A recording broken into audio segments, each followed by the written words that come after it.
Strange people and things are the best. I know, but you don't want to turn something that's meant to be a mass politic into a lifestyle, because then it's just, it's like seeing kids, and it's like, no. Right. I believe things, and I think things should be made different. I don't just go to Hot Topic. Right. I believe Yeah, that's true. I know what you mean.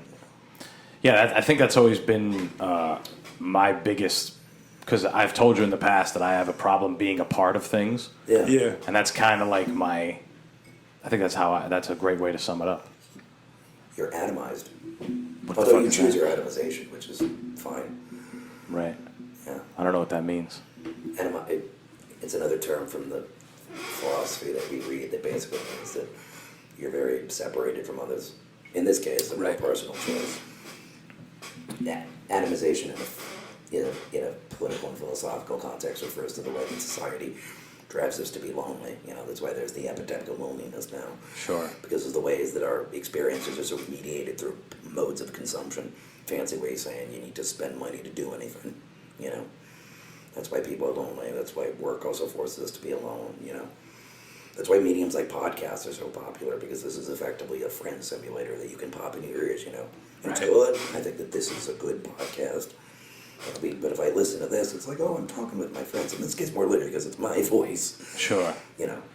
Yeah, I think that's the allure. Like the long form content. It's called parasocial. It goes back to not being super over. Like nobody gives a fuck about. We were talking about this yesterday. No one cares about like nighttime television shows anymore. Like they're so overproduced and overdone that like there's almost a demand for stuff like this. Stuff that is just normal, quote unquote, normal fucking shit that people should already do. You should already be sitting and chilling with your friends in a room. You know what I'm saying? Like, but it's also because so many people are denied the opportunities to actually do it themselves that they'll listen to people do it and get something out of it. Like, it's good. Right, because I would rather have this than something that's sponsored by Raytheon and has been mass marketed and mass focus grouped to death. Because at least this is good entertainment. But in an ideal world, everybody could do this because everyone would have the time, funds, and everything to do so. Right. It's true. Yes, to all that. But to you saying that you don't like being a part of things for that, the way that I overcome that, because I belong to a lot of different social circles or groups, I try to authentically project. Hey, bro, do you mind making me one too? Wine?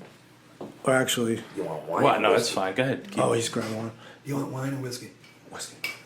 Thank you, sir. I'll take a little bit. What is that? whiskey. With We're getting booze. sour mix? Oh, we don't have any more sour mix. Oh, fuck it. I like whiskey. Just whisk. But I try to authentically project, flaws and all. That's how we ended up on that topic. Who I am in a group, so that whether I'm chilling at a kickboxing gym, a jiu-jitsu group, a political activist meeting, or just shooting the shit with friends, I'm always bringing who I am. That way I never have to fall in line to a certain set of criteria. Right. I'll get booted if it's not right. There are certain groups of people that if I sat in the middle of that group and started chatting with them, it would be very clear to me soon that, oh yeah, this isn't the group for me. Right. So that's how I weed that shit out. I end up being like, yo, this is me, and I project that outwardly so that if someone likes it, they will accept. If they don't, they'll reject. So that's how I avoid people. A lot of people think that they have to assimilate into a group. Oh, this is what the group's doing. I'll fall in line, so to speak, and then they lose. Thank you, sir. They lose their authentic selves. You know what I mean? Right. And instead, realizing that you're not for everyone, and I'm not saying you in particular, but anyone, and you're not for everyone, and you shouldn't be for everyone. Right. You can kind of weed that out to begin with. And then you never have to lose who you are. Now, obviously, everybody should change and get better and improve, but it's on your... Yeah, if I go to a group and think, oh, well, they like this, I should like that too, I should be into that. No, maybe you just don't belong in that group, and that's okay. People are too obsessed with, being the puzzle piece that fits instead of, just finding a new puzzle. You know what I mean? Right.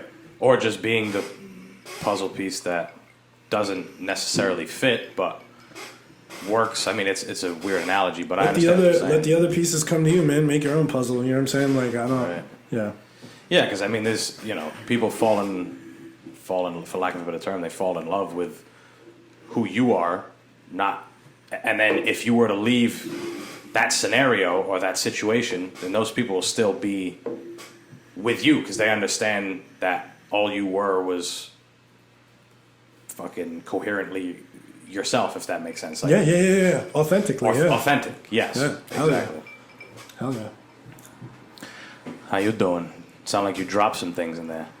No? Sound like you were fucking playing Ice cubes. baseball with my glasses in there. Oh, okay. Is that what you was doing? Look, I'm not the brightest Oh, man in Dave. this room, but I have mastered the art of not completely breaking other people's things. I thought you were going to say you mastered baseball No. based on what he said. I was waiting for it. Damn. Master basting. I like trying to predict people's I'm not- jokes, and then when you get them right, you're like, yes. Yeah. Really? Yeah, I love doing that.